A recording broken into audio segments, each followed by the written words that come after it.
Hey everyone, Nathan here at Folkway Music. I hope you're well.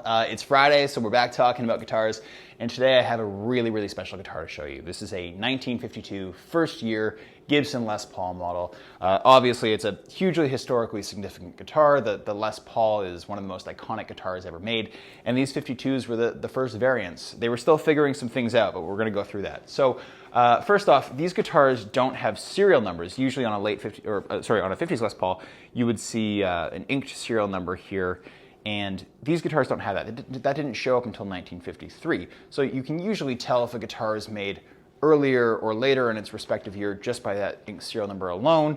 You don't get that luxury with 52 Les Pauls, but there were a few different specs that were changing throughout the year that can help you date it. So the earliest 52s have unbound fingerboards, and the bridge pickup is mounted to the guitar with two screws. You get one there and one there, as opposed to these two mounting screws that are in line with the pole pieces like you see on the neck pickup. This guitar obviously has a bound neck and has its mounting screws there, so it's a mid to later 52. These 52s are kind of quirky guitars because they have this trapeze tailpiece. So we've seen that tailpiece work great on other guitars, right? The ES-225, the ES-275, they use the trapeze, works awesome. On the Les Paul model, Gibson didn't give the guitar enough neck pitch. So with the strings were meant to be wrapped over, but because the neck angle was shallow, people had to wrap the strings underneath the tailpiece in order to get optimal string action. This is a replacement tailpiece. It's a Music City bridge made by Joe Glazier.